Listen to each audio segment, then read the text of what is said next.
Hi! Hello! Magandang araw po sa inyong lahat. Welcome po sa aking vlog for today. At ito na nga, ang inyong kasambahay, ang inyong lingkod ay abalang umala sa umagang ito. Hindi lang po talaga ako makakuha ng tiyempo na walang maingay pag hindi sasakyan, telebisyon. Pag di telebisyon, mga bata, hindi bata, aso ng kapitbahay at mga dumadaang sasakyan sa may kalsada. Tabing kalsada kasi ang bahay na ito. Pasensya na po sa naririnig niyo. At ito nga, nakita niyo naman, tuloy-tuloy pa rin ang inyong kasambahay sa paglilinis. At pilitan ko na nga yung mga plastic ng basurahan. Katapos ko handa yung mga at sinimulan ko na nga po magwalis ng kabahayan. Ito nga pala ay araw ng day off ko, kaya naman maaga ako nagsimula ng paglilinis. At ito nga, nagmap na ang inday yung malaki din itong kabayan, pero madali lang yung linisin kasi konti lang naman ang madumi. At dahil nga nagutom na ako, yung mga tira-tirang bahaw at ayan nga, isinanghag ko na. Nagprito din ako ng hotdog, chicken fries at ito nga tuyo.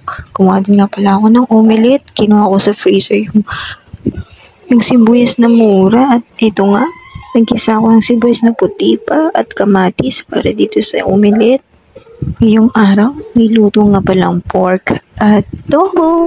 At kisarap nga nito, kanin po more yan.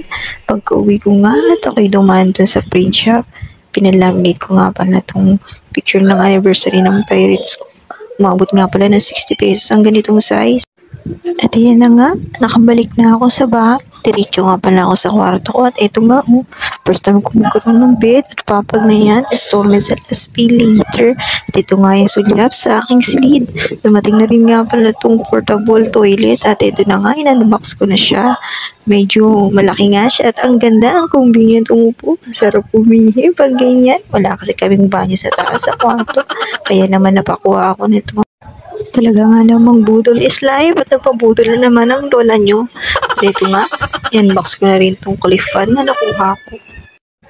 So, sobrang excited ko nga, minadali ko nang ikabit itong mga LEC at ayan nga, kumuha ko ng mabigat na tabla at doon ko idinikit ito, iklinip at yan, tay ko nga itong cordon nito at ayan, tararan! At napakalakas nga ng hangin ito. Sulit na sa 115 pesos. Nakuha ko pa ng free shipping. Iba talaga nagagawa ng voucher, no? Unboxing tayo. Itong aking nabili.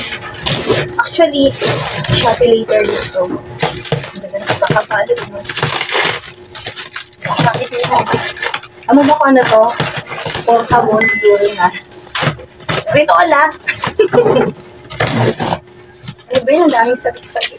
Alam ko yun ang kwarto. Okay lang yan. Kwarto pa rin yan. Alam lang sa okay. Kesa walang kwarto. Alam ko sa ng kwarto.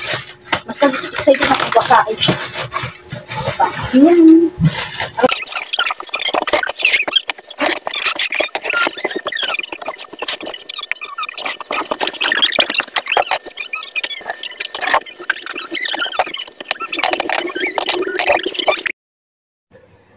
Naman, ganda na tayo para sa pananghalian. Vegetables nga pala, ikukot ko to ng breadcrumbs at ihanda para iprito. At ito nga yung mga nagawa ko, marami-rami rin, di ba? Salamat Lord, kahit paano naman ay madaming blessing.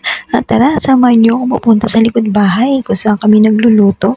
Pagpasensya nyo na't makalat, ganyan talaga ang aming tahanan. Diyan nga pa kami nagluluto sa kahoy. At ito na nga yung lulutuin ko na nabili ko sa palengke kanina. Meron kaming bighet, isisigang ngayon sa sampalok. Yung mga sangkap, hiniwa ko na't inihanda. Kakain din nga pala ako nitong pop beans, pangkutkutin habang hinihintay maluto. At ito, kaganapan na ito kinabukasan ng umaga. Huling diyo, namili rin nga pala ako ulit. Ito lang sa malapit, nilakad ko lang sa bandang highway. At tinamad na nga ako pumuntang palengke na lalayuan ako. Bibili lang ako ng gulay at bangus na yung papadaing ko. At dito nga ako nakarating. Laki ng pinagbago na lugar na to. Parang kailan lang wala masyadong kabahayan dyan. Ngayon napakalaki na ng pag-unlad. Nagpadaan din nga pala ako sa vending machine. At dito sa highway, ayan, bumili ng taho. Ito na ang naging almusal ko. Taho kayo dyan. Sulit na sa 10 piso to.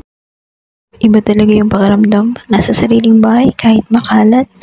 Kahit naman anong ayos mo, at least sarili mo, 'di ba? Hindi nangungupahan, hindi nakikitira. Okay na 'yan, maayos din 'yan. At ito nga pala yung mga pinangkahoy namin, nangahoy kami dun sa bandang baba at namulot.